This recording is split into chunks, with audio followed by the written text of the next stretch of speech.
মামা তোমার নামটা কি? বিপ্লব। মিথ্যা কথা কবা না। না। তুমি হিন্দু না মুসলমান? মুসলমান। তোমার কটা কথা বলে দিয়ে যাবো, কথা কটা যদি সত্য হয় সত্য বলবা তো? জি।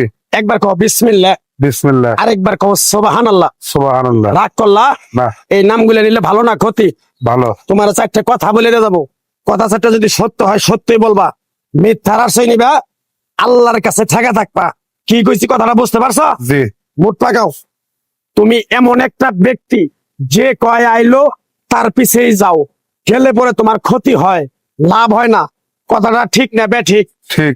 রাগ করলা? না না। যখন তোমার কাছে টাকা পয়সা থাকে তখন তোমার আপন বন্ধু বান্ধব, কাছের মা বাবা মা থাকে। যখন তোমার কাছে টাকা পয়সা থাকে না, তোমার আত্মীয় স্বজন কোনো বন্ধু বান্ধব তোমার কাছে থাকে না। কথাটা ঠিক না বেঠিক? ঠিক। রাগ করলা? না না। এই কথাগুলো আগে পিছে কোনদিন বলছিলা? না। তুমি মানুষের পিছনে যায় হাজার হাজার টাকা পয়সা নষ্ট করো, তোমার পিছনে এসে কেউ 10টা টাকা ক্ষতি করে না। কথাটা ঠিক না বেঠিক? ঠিক ঠিক। আরেকবার কও বিসমিল্লাহ। বিসমিল্লাহ। আরেকবার কও সুবহানাল্লাহ। সুবহানাল্লাহ। বিশ্বাসে বস্তু মিলে তর্কে বহুদূর। তোমার যে কথাগুলো বলছি সত্য বলছি না মিথ্যা বলছি? সত্য। তুমি এমন একটা ব্যক্তি, মানুষের দুঃখ কষ্ট দেখতে পারো না, তার পাশে যাই দাঁড়াও, তারা এসে তোমার পিছন থেকে ক্ষতি করার জন্য ঘুরে। কথাটা ঠিক না বেঠিক? ঠিক। রাগ করলা? না। কিছুদিন আগে একটা বিপদে পড়ছিলা, অনেক বন্ধু বান্ধবের কাছে 10, 20, 50 হাজার টাকা হাওলা চাইছো, তারা তো ফোন ধরেই নেই, তোমার সাথে এখন যোগাযোগ বন্ধ করে দিছে। কথাটা ঠিক না বেঠিক? ঠিক ঠিক। রাগ করলা? না না। আর একটা কথা বলে তো যাবো, সত্যটা সত্য বলবা, মিথ্যার কোনো আশ্রয় নিবে না। মিথ্যার আশ্রয় নিবা, আল্লাহর কাছে ঠেকে থাকবা। কথাটা কি কইছি বুঝতে পারছো? জি। রাগ করলা? আমার ওস্তাদে বলছে পাগলা রে, চাইয়া খাবি পেটে আটবো না, চুরি করে খাবি পিঠে আটবো না। তাই আমি পাগলা, গাছ গাছরা তাবিজ কবজ দিয়ে কারো কাছে টাকা পয়সা নিয়ে খাই না। তোরে যে কথাগুলা বলছি সত্য বলছি না মিথ্যা বলছি? সত্য। আরেকবার ক বিসমিল্লাহ। বিসমিল্লাহ। বিসমিল্লাহ বরকত নাই? আছে। তুই মানুষের 10 টাকা দেস, যখন তুই টাকাটা চাইতে যাস তখন তোর সাথে মারামারি মন গালাগালি হয়। কথাটা ঠিক না বেঠিক? ঠিক। রাগ করলি? না। আরেকবার ক বিসমিল্লাহ। বিসমিল্লাহ। আমার ওস্তাদের নিষেধ।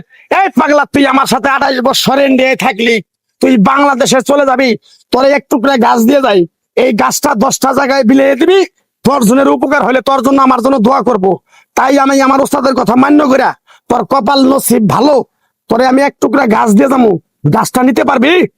হুম। পারবি? পারবো। আরেকবার ক বিসমিল্লাহ। বিসমিল্লাহ। বিশ্বাসে বস্তু মিলে তর্কে বহুদূর।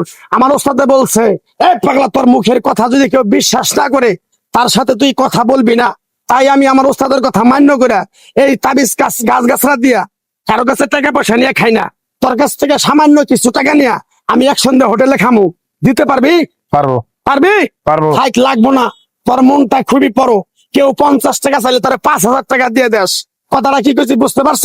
জি। আরেকবার কবি বিসমিল্লাহ। বিসমিল্লাহ। বিসমিল্লাহ বলার সাথে সাথে তুই আমারে 500 টাকা দিবি, তোর এক টুকরা গাছ দিয়ে যাবো। এই গাছটা তুই নিয়ম কারণ মাইনা ব্যবহার করবি, আল্লাহ তোরে মুক্তি করবো। কথাটা কি কইছি বুঝতে পারছ? জি। আরেকবার কবি বিসমিল্লাহ। বিসমিল্লাহ। তোরে গাছটা দিমু, টাকা ছাড়াই দিমু, তোরে আমি টাকা নিবো না, মন থেকে তোরে বললাম। গাছটা যদি দেওয়ার পরে তোর যদি উপকার হয়, মসজিদে তুই 20টা বন্দি কিনে দিতে পারবি? হ্যাঁ পারবি? পারবো। আরেকবার কবি বিসমিল্লাহ। বিসমিল্লাহ। পিছন দিকে তাকাবি না, ডাইরেক্ট চলে যাবি, যা।